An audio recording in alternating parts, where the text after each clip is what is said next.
అధ్యాయము 1-2 వచనాలండి. ఫిలోమోను,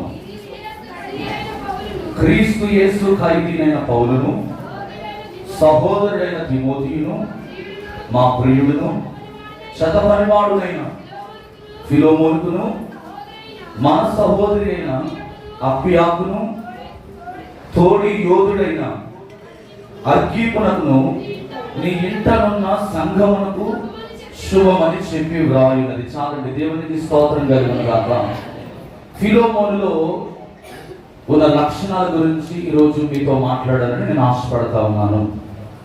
ఫిలోమోను కొలస్సీ పట్టణానికి చెందిన వ్యక్తి. పౌలు కొలస్సీ పట్టణానికి వెళ్ళి సువార్త ప్రకటించలేదు, కానీ ఈ యొక్క ఫిలోమోను పౌలు ద్వారా రక్షింపబడిన వ్యక్తి అన్నమాట.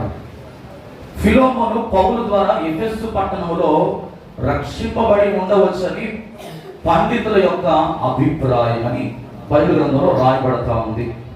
ఫిలోమోను 1:19 కూడా మనం చదివితే, పౌలును నేను నా స్వహస్తములతో ఈ మాట వ్రాయించున్నానని అది నేనే తీర్తును, అయినను నీ ఆత్మ విషయములో నీవే నాకు రుణపడి ఉన్నావని నేను చెప్పనేలా. దేవునికి స్తోత్రం కలుగును గాక.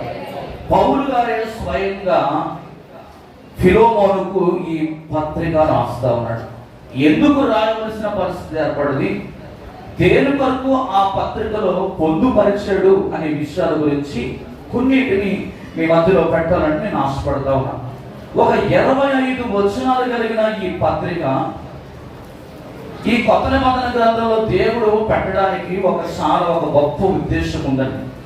అది ఏంటంటే, ఈ యొక్క ఫిలోమోను గారు గొప్ప ధనవంతుడండి, చాలా ధనవంతుడు అన్నమాట. ఒక మంచి సంపన్నమైన కుటుంబంలో పుట్టిన వ్యక్తి, మంచి ఇల్లు కలిగిన వ్యక్తి అన్నమాట. మంచి పరిస్థితులు కలిగిన వాడు.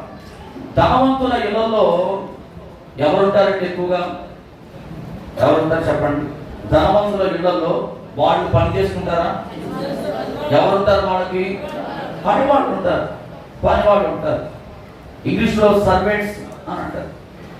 కానీ ఆ రోజుల్లో ఎలా ఉండేదంటే, ధనవంతుల ఇళ్లలో పని చేయడానికి రోడ్డు మీద ఎలాగైతే మనం కూరగాయలు కొనుక్కోవడానికి వెళ్తామో, బెండకాయలు కొనుక్కోవడానికి వెళ్తాం కదా, టమాటాలు ఇలా కూరగాయలు కొనుక్కోవడానికి వెళ్తాం.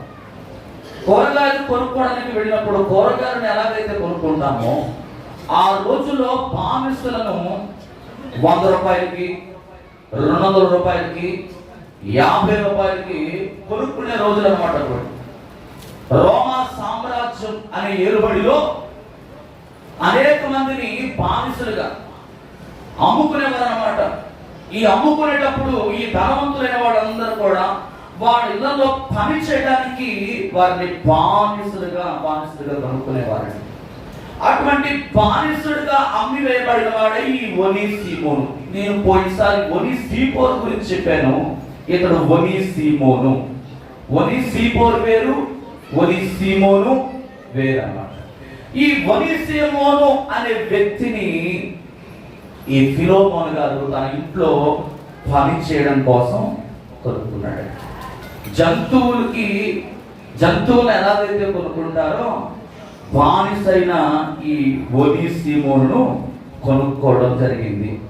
అయితే ఏ విధంగానైనా ఆ రోజుల్లో ఆ బానిసలకు శిక్ష అనేది ఉండేది. అంటే శిక్షలు ఎలా ఉండేవి అంటే, ఇంట్లో చెప్పబడిన పని సరిగా చేయకపోతే వాడిని ఏం చేసేవాడు అంటే ఉరి తీసేవాడు అన్నమాట.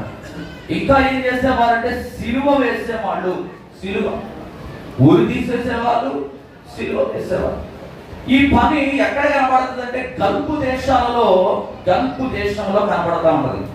గల్ఫ్ దేశాలకు వెళ్ళిన వారిని మీరు అడగండి, వాళ్ళ కుటుంబంలో ఎవరైతే పిల్లలను ఆడించడానికి, వారికి ఫుడ్ పెట్టడానికి, వారికి పాలు అందించడానికి భారతదేశం నుంచి కొంతమంది స్త్రీలు అక్కడ పని చేయడానికి ఆయాలుగా వెళ్తారు. ఒకసారంటే ఒకనొక రోజు భారతదేశం నుంచి ఒక ఆయా పని కొరకు ఒక స్త్రీ గల్ఫ్ దేశానికి వెళ్ళిందండి. వెళితే అనుకోకుండా ఆ ఇల్లు చాలా అంతస్తులు కలిగిన గృహం. ఆ బాబుకి ఒక అంతస్తు కేటాయించబడ్డది. చాలా విశాలవంతమైన గది అన్నమాట. అయితే ఒకరోజు బాబును ఆడిస్తూ ఆడిస్తూ అనుకోకుండా ఏమైపోయిందంటే ఆ తల్లి చేతిలో నుంచి ఆ బాబు కింద పడిపోయి మరణించాడు. మరణించినప్పుడు ఈ వార్త తెలవగానే ఆ తల్లిదండ్రులు ఏం చేశారు తెలుసండి, ఆమెను వాళ్ళ ఇంట్లో తల్వార్లు అంటారు చూసారు, తల్వార్ పెద్ద పొడవాటి కట్టుతో ఏం చేశారంటే పేగను పోసేశారు. ఇండియాకు కూడా రాదు చూసాము. అందుకే చూడండి, గల్ఫ్ దేశంలో పనిచేసిన వాళ్ళు చాలా జాగ్రత్తగా పనిచేస్తూ ఉంటారు. అన్ని కూడా వారు పరీక్షించిన తర్వాత, ఎంక్వైరీ చేసిన తర్వాతనే తీసుకుంటా ఉంటారు. అటువంటి రోజులు కూడా ఈ రోమా ప్రభుత్వంలో బానిసల పట్ల అంత హీనమైన దుర్భరమైన జీవితాన్ని జీవిస్తూ ఉన్నారు ఈ ఒనీసిమోను అనే ఒక వ్యక్తి అన్నమాట. అయితే ఈ బానిసైన ఒనీసిమోను ప్రియమైన వాళ్ళారా, ఫిలోమోను గృహంలో ఒక రోజు ఏం చేస్తాడంటే ఒక దొంగతనం చేస్తాడు.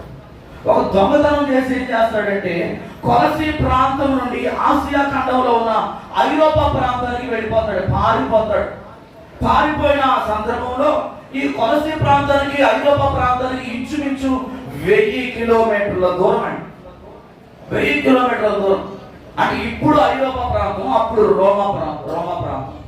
ఆ రోమా ఎందుకు పారిపోవలసిన పరిస్థితి ఏర్పడదంటే ఒనీసిమోను, అది చాలా జనసంద్రమైన పట్టణం అన్నమాట. అనేక మంది ఉంటారు అక్కడ, ప్రజలతో నింపబడిన పెద్ద పట్టణం. అటువంటి పట్టణంలో పారిపోతే ఎవరు కూడా తనను గుర్తించరు.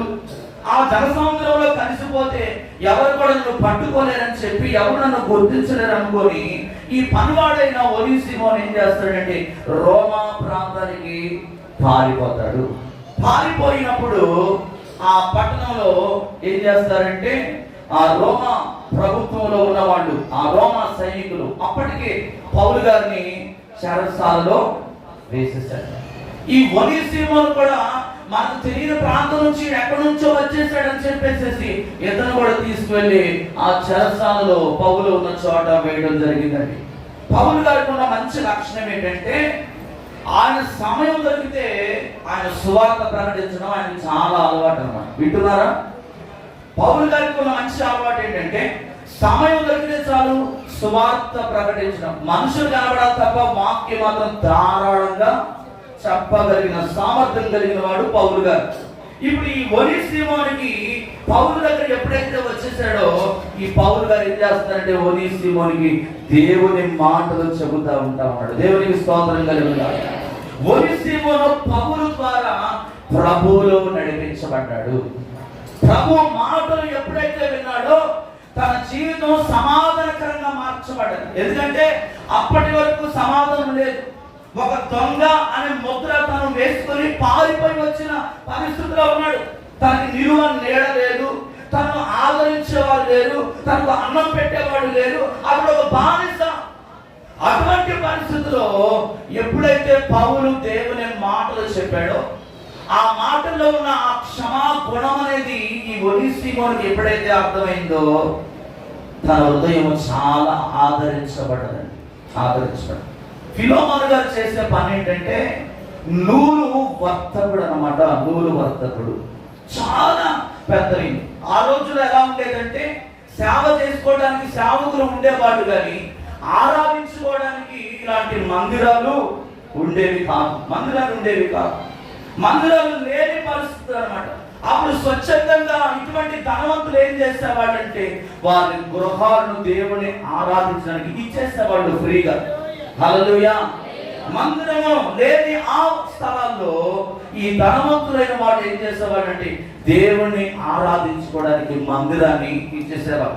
ఒకసారి కొలస్సీ రాసిన పత్రిక 4వ అధ్యాయము 7 నుండి 9 వచనాలు త్వరగా చదవండి.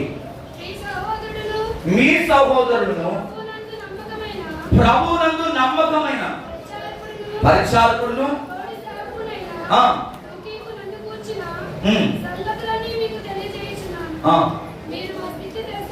మీరు మా స్థితి తెలుసుకున్నట్లు మీ హృదయములను నమ్మకమైన ప్రియ సహోదరుడైన ఒనీసిమోను మీ వద్దకు పంపుచున్నాను. ఇతడు మీ వద్ద నుండి వచ్చిన వాడే. వీరిక్కడికి సంగతులని మీకు తెలియజేతురు. నాతో కూడా చెరలో ఉన్న అర్తిసాకును బర్నబాకు సమీప జ్ఞాతి అయిన మార్కును మీకు వందనములు చెప్పుచున్నారు. ఈ మార్కును గూర్చి మీకు ఆజ్ఞలు పొందితిరి.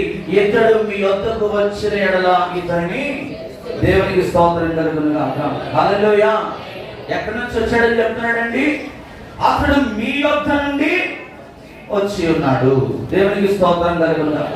ఒక భావిసుడిగా వచ్చిన ఒనేసిమును పౌలు ఏం చేస్తున్నాడంటే సులువుగా తనకు ఒక పరిష్కారాన్ని వెతుకుతూ ఉంటా ఉన్నాడు. దేవునికి స్తోత్రం కలుగును గాక. హల్లెలూయా. దేవుని కొరకు ఒక ధనవంతుడైన వాడు తన ఇల్లుని దేవుని కొరకు సమర్పించడం అంటే ఎంత గొప్ప విషయమో ఒకసారి చూడండి. దేవుని మీద ఫిలోమోనుకున్న భక్తి శ్రద్ధలు చూడండి. ఆదిమ సంఘాలకు మందిరాలు లేని ఆ సమయాలలో ఈ ఫిలోమోను ఏం చేస్తున్నాడంటే దేవుని కొరకు మందిరాన్ని ఇస్తున్నాడు. కొంతమంది దేవునికి మందిరాన్ని ఇవ్వడానికి ఇష్టపడరండి. ఒకసారి మా నాన్నగారు సేవ చేస్తున్న దినాల్లో అనేక సంవత్సరాలు ఒక ఇంట్లో మేము ప్రార్థన పెడుతూ ఉండేవాళ్ళం అన్నమాట.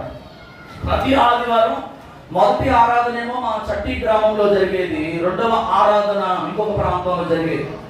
ఒక అరుగు మీద మేము ప్రార్థన నడిపిస్తూ ఉండేవాళ్ళం. దేవుని కృపను బట్టి ఒక ఊరు మొత్తానికి కూడా మా నాన్నగారు భయంకరమైన శాపబడి శక్తుల చేత పీడింపబడుతున్న ఆ ప్రాంతాన్ని ప్రభు దగ్గరికి నడిపించారండి ఆయన. అయితే చాలా రోజుల నుంచి మరి విస్తారంగా ప్రజలు వస్తూ ఉంటుంటే ఆ అరుగు సరిపోయేది కాదు. అయితే ఆ ఇంటి ముందు ఒక స్థలం ఉండేది. అమ్మా, ఈ స్థలం నాకు ఇవ్వండి, ఇక్కడ చర్చి కట్టుకుందాం మనం, మీకు అవసరమైతే మీకు డబ్బులు కావాలంటే డబ్బులు కూడా నేను ఇస్తానంటే ఎన్ని సంవత్సరాలైనా కూడా ఆ స్థలము వాళ్ళు మాకు ఇవ్వలేదండి. ఇవ్వకపోగా ఒకనొక రోజు వారు కోయ జాతికి చెందిన వారు కనుక వాళ్ళలో ఒక వ్యక్తి యేసు ప్రభు నమ్ముకొని పాస్టర్గా అతడు సేవ చేయడానికి ఇష్టపడి ఆ ప్రాంతానికి వచ్చాడండి. ఒకనొక రోజు ఆదివారం రోజు మేము వెళ్ళేసరికి మాకు తెలియకుండా అక్కడ ప్రాంతం జరిగిపోయింది. ఆయన అంటుంది కదా, పాస్టర్ గారికి ఈ వచ్చే వారం నుంచి మీరు మా దగ్గరికి రావాల్సిన అవసరం లేదు. చూడండి, ఎన్నో సంవత్సరాల నుంచి మేము అడిగాం, అయ్యా మాకు స్థలం ఇవ్వడమ్మా, మేము చర్చి కట్టుకుంటాం, మనం ఒక మందిరం కడదామంటే ఇవ్వలేదు. కానీ ఎక్కడి నుంచో వచ్చిన ఆ వ్యక్తికి మాత్రం ఏం చేశారంటే స్థలం ఇచ్చేసారు, వాటే మందిరాన్ని కట్టుకున్నారు. ఇప్పుడు ఏంటంటే ఆయన తాగుతున్నాడు, వాళ్ళు త్రాగుతున్నారు. అంతా కూడా ఏమైపోయిందంటే సేవ అంతా కూడా విచ్ఛిన్నం అయిపోయి ఈరోజు పాక కూడా లేకుండా సేవ అనేది పూర్తిగా ఆగిపోయిన పరిస్థితి అక్కడ కనపడతాము. నేను ఆ ప్రాంతానికి వెళ్ళి చూస్తున్నప్పుడల్లా, ఆ స్థలం చూస్తున్నప్పుడల్లా నాకు గుర్తొస్తున్నా, చాలా బాధపడతా ఉంటాను. చూసారండి. కానీ ఈ యొక్క కొలసీ ప్రాంతంలో అటువంటి పరిస్థితులు లేవండి. కొంతమంది మాత్రం వారి గృహాలకు ఇష్టపడడం లేదు. అమ్మో, ఆ స్థలానికి మేము వెళ్ళేది, అక్కడ ఫలానా వాళ్ళు వస్తారు, ఫలానా దేవుడు ఆయన, ఫలానా ప్రజలకు చెందినవాడు, ఫలానా కులానికి చెందినవాడైనా, మేము చాలా గొప్ప వ్యక్తులం, మేము అక్కడికి వెళ్ళడమా, వాళ్ళతో కూర్చొని మేము భోజనం చేయడమా, వాళ్ళ పక్కన మేము ఎలా కూర్చోగలం, మేము చాలా గొప్పవాళ్ళమని కొంతమంది అనుకుంటుండేవారంట. కానీ ఈ ఫిలోమోను గారి భార్య ఏం పేరు చెప్పాను? ఆ పేరు తుకీకు. ఈ తుకీకు అలాగే అప్పియా తన కుమారుడు అనమాట. అప్పియా అంటే తన కుమారుడు. వీళ్ళిద్దరు కూడా పౌలు గారికి ఆరాధన చేసుకోవడానికి, మందిరాన్ని, దేవుని సన్నిధిని అనుభవించడానికి నిర్భయంగా వాళ్ళు దేవునికి కానుకగా వారి గృహాన్ని ఇచ్చేసారండి. దేవునికి స్తోత్రం కలుగును గాక. బైబిల్ గ్రంథంలో కూడా కొంతమంది వారి గృహాలు ఇచ్చారండి. ఎవరంటే మరియా తన ఇల్లు ఇచ్చేసింది. చదవాల్సిన అవసరం లేదు.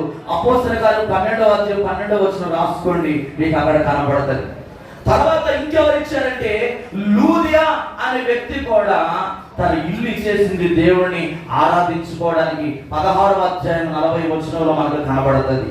అలాగే అకుల్లా, ప్రిస్కిల్లా అనే వాళ్ళు కూడా వారు ఇల్లు దేవునికి ఇచ్చేసారు. రోమా పత్రిక 16వ అధ్యాయం 3-4 వచనాలు మీరు రాసుకోండి.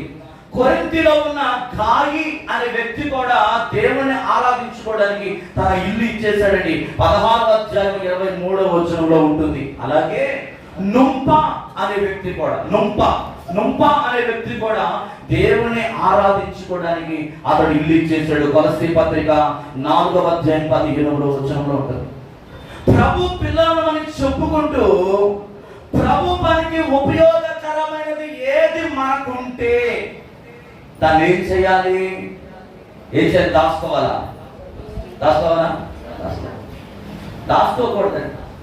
ప్రభు మహిమపరచబడాలి. ప్రభుకు ఉపయోగకరమైనది, అది విలువైనది కావచ్చు. ఒకవేళ ₹1,00,00,000 విలువ చేసే నెక్లెస్ అయినా కూడా నువ్వు సేవ కొరకు దేవునికి కానుకగా ఇస్తే దేవుడికి నీకు ఇంకా ఎక్కువగా దాన్ని చేస్తాడు. ఈరోజు మీరు గుడార్ల పండుగకి ఈ నెలలో ప్రారంభమవుతాయి. లారీలు బియ్యం బస్తాలు పోతా ఉంటాయి. ఒక సగం లారీలు కూరగాయలు, అన్ని రకాల కూరగాయలు స్వచ్ఛందంగా వారు దేవుడిచ్చిన దాంట్లో ఏం చేస్తూ ఉంటారు? సేవ పరిచర్యకు వాళ్ళు ఏం చేస్తారండి? కానుకగా ఇచ్చేస్తారండి. మన జీవితంలో ఏది మనము ఎక్కువగా ప్రేమిస్తున్నామో, ఏది గొప్పదని మనం భావిస్తున్నామో దాన్ని దేవునికి ఏం చేయాలో తెలుసా? అర్పించేవాడుగా ఉండాలి. దేవుడు దాన్నే చూస్తాడండి. ఇతడు ధనవంతుడు, నూరు వర్తకుడు, విస్తారమైన ధనము కలిగిన వాడు, పెద్ద పెద్ద పంగడ కలిగిన వాడు, అనేక మంది పనివారు ఉన్న ఈ ఫిలోమోను దేవుని ఆరాధించుకోవడానికి తన గృహాన్ని కానుకగా ఇచ్చేసాడండి. అంత గొప్ప మనసు చూడండి. ఈరోజు నువ్వు ఇవ్వగలుగుతున్నావా? మన దేవుడు వెండి బంగారాలు కోరడం లేదు కానండి, నీ హృదయాన్ని పొట్టేల రక్తము నేను ఆశించే దేవుడు కాదండి. క్రొప్పిన దూడలను ఆయన ఆశించే దేవుడు కాదు. నీ హృదయం అనే ఆలయంలో ఎప్పుడైతే నువ్వు దేవునికి చోటిస్తావో ఆయన నీ హృదయంలో నివాసం చేస్తాడు. దేవునికి స్తోత్రం కలుగును. ఈరోజు నీ జీవితంలో ఇప్పటి వరకు నువ్వు దేవునికి ఇవ్వలేని స్థితిలో ఉన్నట్లయితే ఈ రోజు నుంచి దేవునికి ఇవ్వడం నువ్వు నేర్చుకో. ఆయన అందుకే అంటున్నాడు, ఈయుడి మీకు ఇయ్యబడును, అనిషి కుదిరించి దిగచారునట్లు నిండు కొలతను మీ ఒడిలో కొలుస్తానంటున్నాడు. ఆయన ఇంకో మాట చెప్తున్నాడు, నాకు ఇచ్చి శోధించండి అని అంటున్నాడు. దేవునికి ఇవ్వకుండా మనం ఎప్పుడు కూడా పొందుకోలేమండి. దేవునికి స్తోత్రం కలుగును. ₹10 ఇచ్చినా కూడా దేవుని దృష్టిలో చాలా విలువైంది. ఇక్కడ ఈ వ్యక్తి ఏం చేస్తున్నారంటే, ఈ చెప్పబడిన ఈ 5గురు కూడా వారి గృహాలను దేవునికి ఇస్తూ ఉంటారు. ఇంకొక మాట ఏంటంటే, ఫిలోమోను పత్రిక 1వ అధ్యాయం 7వ వచనం ఒకసారి చదవండమ్మా. సహోదరుడా, పరిశుద్ధుల హృదయములు నీ ప్రేమను బట్టి విశేషమైన ఆనందమును ఆదరణయు కలిగిన దేవునికి స్తోత్రం కలుగును. ఏమంటున్నాడండి? సహోదరులారా, పరిశుద్ధుల హృదయములు నీ మూలముగా విశ్రాంతి పొందినందున నీ ప్రేమను బట్టి నాకు విశేషమైన ఆనందము. దేవునికి స్తోత్రం కలుగును గాక. ఫిలోమోనులో 2వ లక్షణం ఏంటంటే ప్రేమ హృదయము కలిగిన వ్యక్తి అన్నమాట. ప్రేమించే స్వభావము తనలో ఉందండి.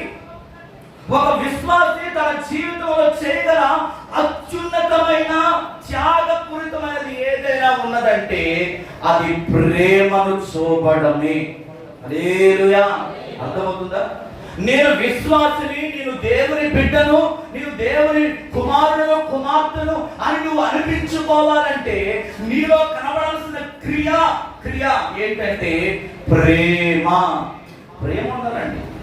ప్రేమ లేకుండా నువ్వు ఎన్ని గొప్ప చెప్పుకో, నువ్వు ఎన్ని పనులు చేయి, అదంతా కూడా ఏంటో తెలుసా? వ్యర్థమే. ఒకసారి ఒక దైవజనుడు ఇలా చెప్తున్నాడండి. ఏమని చెప్తున్నాడంటే, సంఘాన్ని పాడు చేయడానికి శ్రమించే సాతానంట ఈనాటి సంఘంలో అనేక మందిలో దూరి దేన్ని చంపుతున్నాడు తెలుసా? ప్రేమను చంపేస్తున్నాడు. ఏం చెప్తున్నాడండి? దేవుని ప్రేమ ఏదైతే ఉందో ఆ ప్రేమను విశ్వాసుల్లో కనబడనివ్వకుండా ద్వేషాన్ని కలగ చేయడానికి వాడు ప్రయత్నము చేయలేని పని అంటూ ఏది కూడా లేదు. ఎన్ని రంగాలైతే వాడికి తెలుసో, ఎన్ని చిత్తులైతే వాడికి తెలుసో, అందుకే వాడు చిత్తులు మారి నక్క. అందుకే నేను ఒకసారి పాట పాడాను కదండి. ఏ పాడది? సాతాను గురించి ఒక పాట. వాడు టక్కరోడు అంటారు. వాడు టక్కరోడు, టక్కర మారి అనేక రకాల జిత్తులు చేస్తూ ఉంటాడు వాడు. ఆ జిత్తులు మారి సాతాను ఈనాటి క్రైస్తవ సంఘాలలో ఏం చంపేస్తున్నాడంటే ప్రేమను చంపేస్తున్నాడు. అసలు ఫిలోమోను పత్రిక ఈ 25 వచనాల కలిగిన ఈ పత్రిక పౌలు గారు ఎందుకు రాశారంటే నేటి క్రైస్తవ్యానికి ఆయనలో ఉన్న ఆ ప్రేమ తత్వాన్ని చూపించడానికి ఈ పత్రిక రాయబడి ఉందన్నమాట. దేవునికి స్తోత్రం కలుగును గాక. ఫిలోమోను జీవితం ఏంటంటే అర్థ సహితమైనది.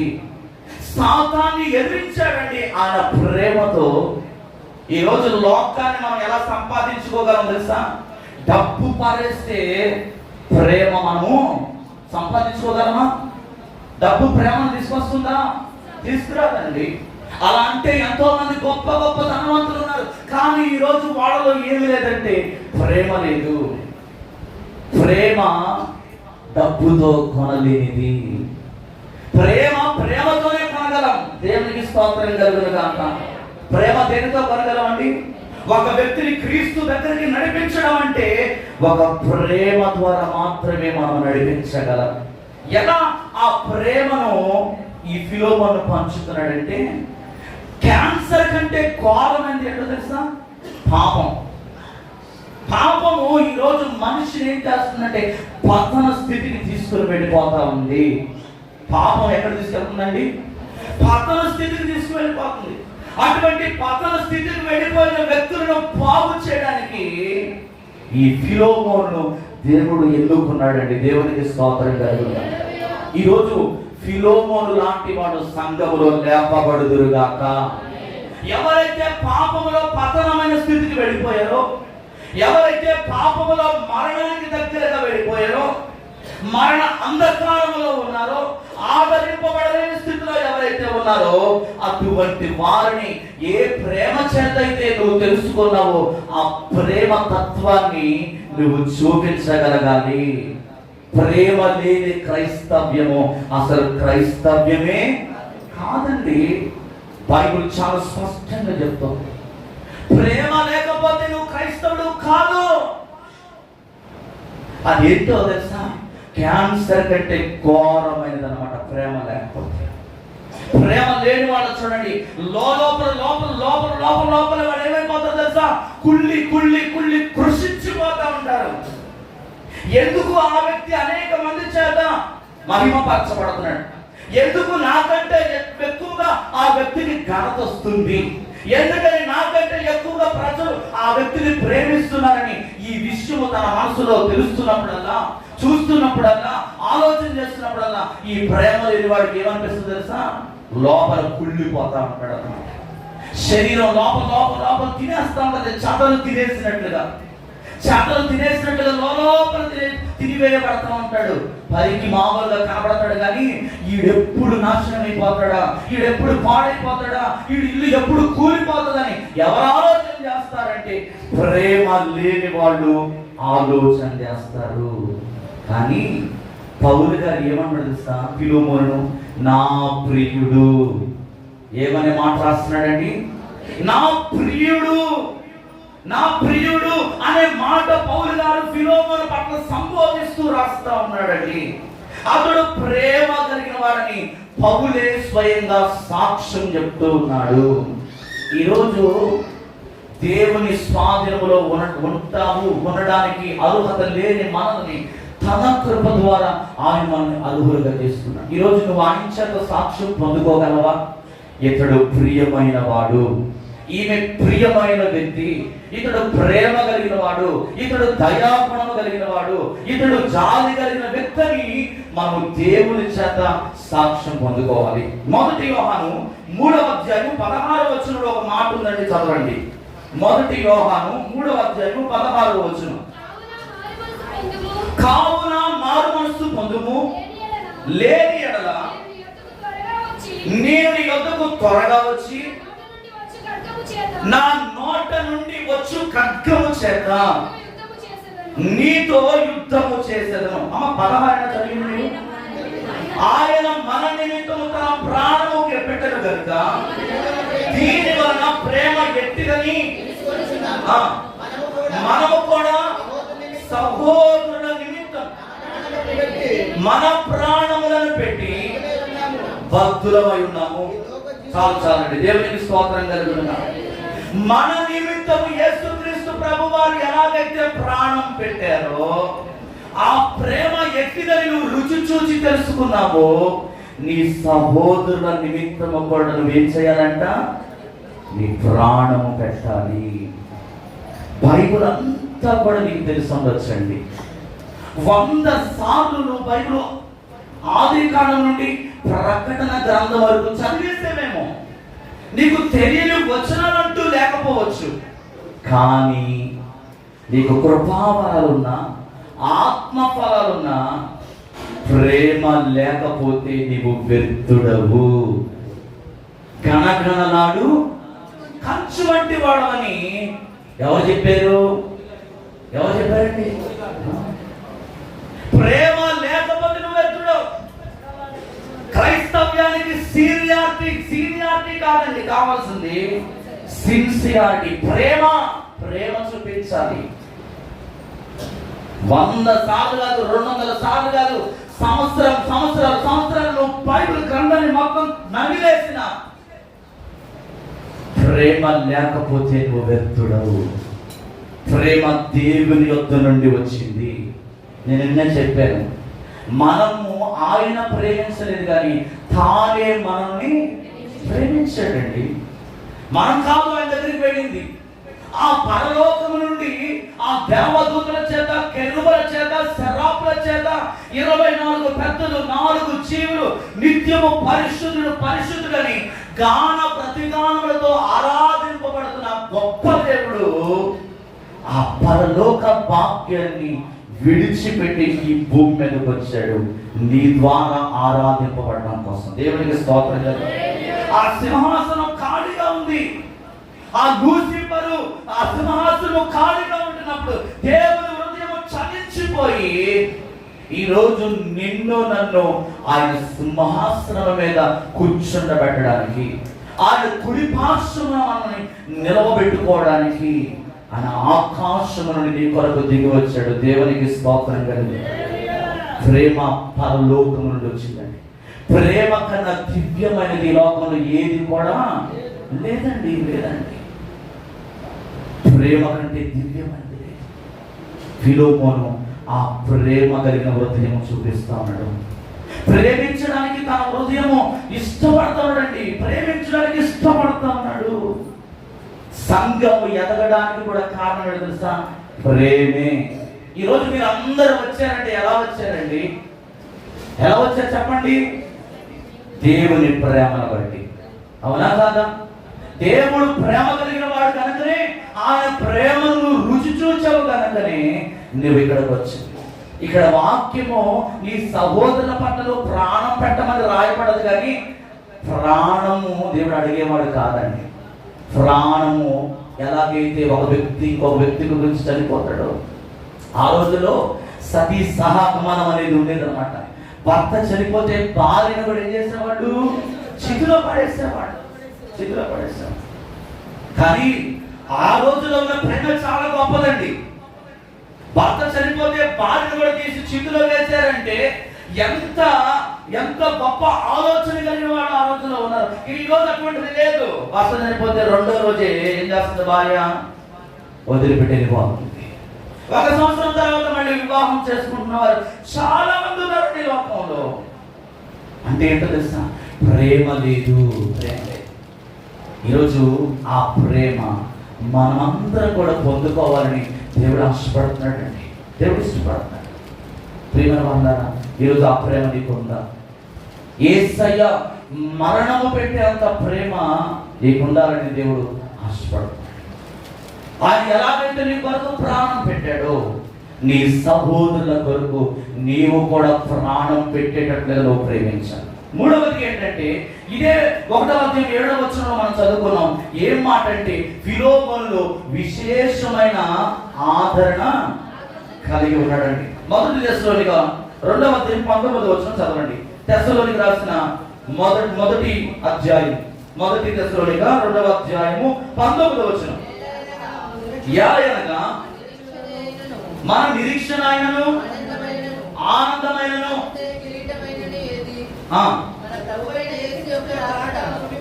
మన ప్రభువైన యేసుక్రీస్తు రాకడ సమయమున ఆయన ఎదుట మీరే కదా. దేవునికి స్తోత్రం కలుగునుగా. ఫిలోమోను యొక్క జీవిత లక్షణాలు ఎంత శ్రేష్టమైనంటే ఈనాడు మనను బట్టి అనేకుల హృదయాలు ఏమవ్వాలో తెలుసా? ఆదరణ పొందుతున్నాయా లేదని ఎప్పటికప్పుడు మనం పరిశీలన చేసుకునే వారిగా ఉండాలి. ఏమంటారు తెలుసా? మా నిరీక్షణ ఆయనను ఆనందమైనను అతిశయ కిరీటమైన ఏది? మన ప్రభు అయిన యేసు యొక్క రాకడ సమయంలో ఆయన ఎదుట మీరే కదా. దేవునికి స్తోత్రం కలుగునుగా. అతిశయించడానికి ఏమి కూడా లేదండి. మన అతిశయం ఎవరంటే దేవుడు మాత్రమే. ఏదో ఒక సమయంలో ఆదరించడం కాదండి. అనారోగ్యం వచ్చినప్పుడు, ఆర్థిక సమస్యలు ఎదురైనప్పుడు, పేదరికంలో ఉన్నప్పుడు, చనిపోతున్న సమయంలో కావాలి, కష్టాలలో కానీ, వృద్ధాప్యంలో కానీ, ఇంకా అనేకమైన సమస్యల చేత ఆదరణ కరువయి భావోద్వేగముతో నింపబడిన వారు ఈ లోకంలో చాలా మంది ఉన్నారండి. ఈరోజు అనేక మంది ఆదరణతో ఎదురు చూస్తున్నారు. ఫిలోమోను ఎలాగైతే ఆదరణ చూపించాడో మన జీవితాల్లో కూడా ఆదరణ ఉండాలండి. ఆదరణ ఎలా కలిగిందండి? ఆదరణ ఎలా కలిగింది? డబ్బిస్తే ఆదరణ కలిగిందా? కూరగాయలు బియ్యం బస్తాలు ఒక 4 రోజులు కావాల్సిన సామాన్లు కొలిస్తే ఆదరణ కలిగిందా? కలిగిందా అండి? కలగదు. ఒక కూరగాయలు కొనిస్తేనో, పచారీ సామాన్లు నడక సరిపడా ఇస్తేనో, లేకపోతే 10,000 రూపాయలు ఇస్తేనో ఆదరణ దొరుకుతుంది. ఎందుకంటే ఖర్చు అయిపోతాయి, అవి తింటే అరిగిపోతుంది. కానీ ఆదరణ ఎవరి దగ్గర నుంచి రావాలంటే దేవుని దగ్గర నుండి. కీర్తన గ్రంథం చదవాల్సిన అవసరం లేదు.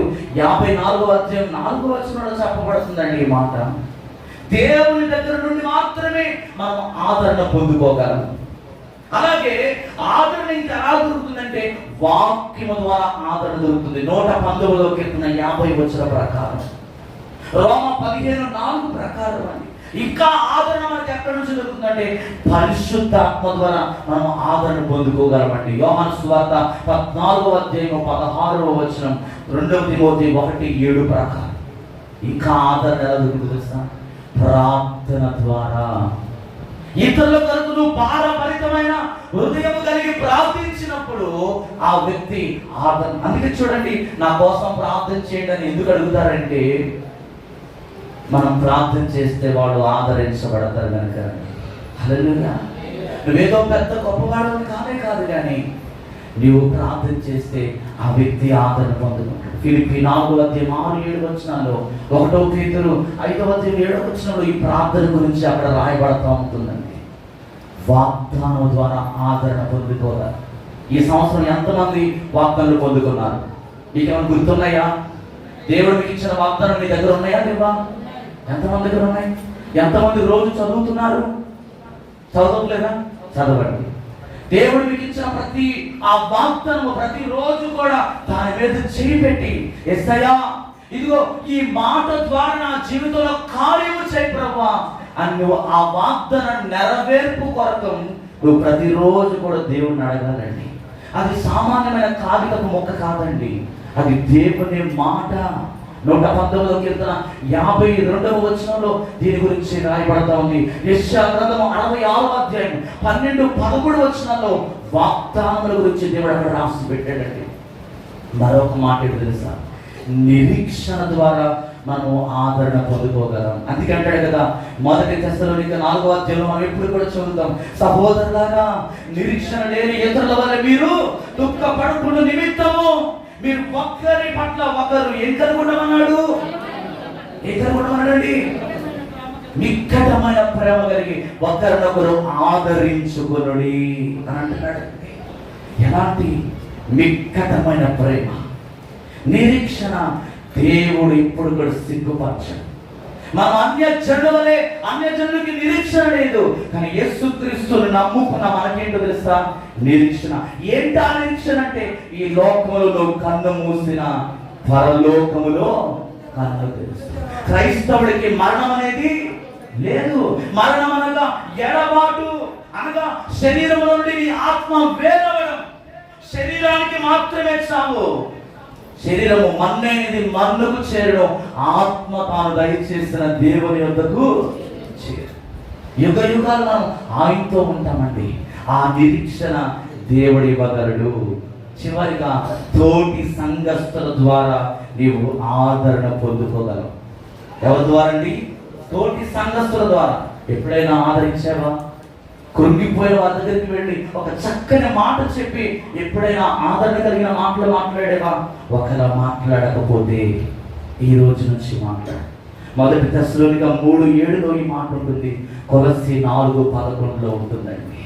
ఈరోజు ఇట్టే మాటల చేత ఫిలోమోను ఎలాగైతే ప్రేమ, విశేషమైన ఆదరణ కలిగి ఆ బానిసైన ఆ ఒనీసిమును ఎలాగైతే ప్రేమించాడో, ఈరోజు నీవు నేను కూడా, మనమందరము కూడా యేసుక్రీస్తును నమ్ముకున్నాం కనుక యేసుక్రీస్తు యొక్క ఆ ప్రేమ గల తత్వాన్ని మన క్రియలలో భక్తులు ఎలాగైతే చూపించారో, ఈ ఉదయం నువ్వు కూడా చూపించడానికి నువ్వు ఇష్టపడినట్లయితే ఆయన కృప తప్పకుండా నీకు తోడైండి నిన్ను నడిపిస్తుంది.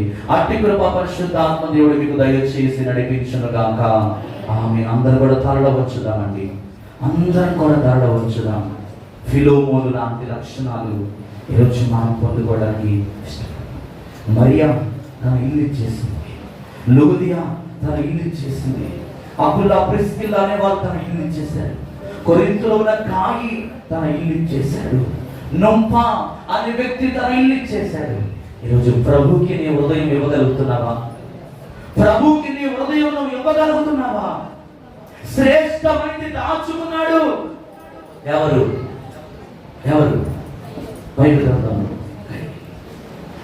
కానీ హేబేలు దేవునికి ఏం చేశాడండి? శ్రేష్టమైనది.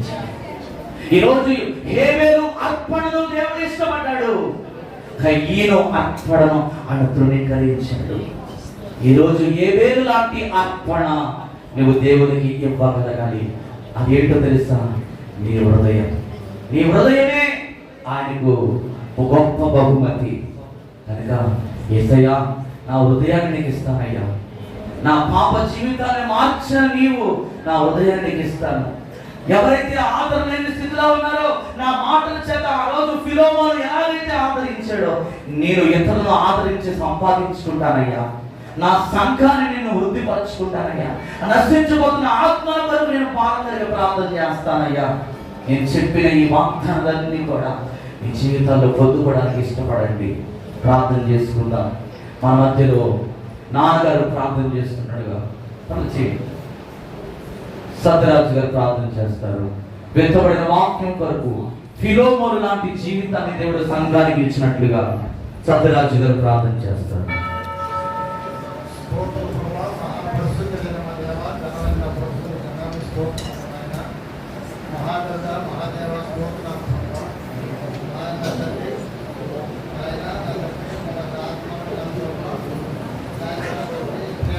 చూపించే వాళ్ళకి బాధ్యత అడిగించడానికి నాయన నీ వాక్యం ద్వారా గమనిస్తున్నావు. అలాగే నా తండ్రి ప్రేమ అన్నది నా తండ్రి గొప్ప ప్రభావం.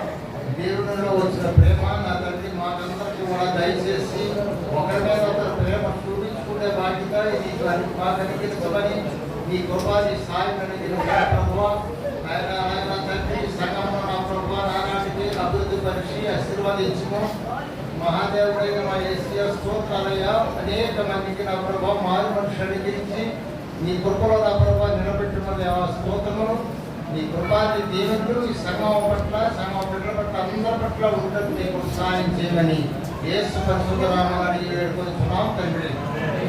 అందరూ కూడా అదే విధంగా మోకరించి ప్రార్థన చేసుకుందాం. బాప్తిజం తీసుకున్న వారు ముందు వరుసలో ఉండండి.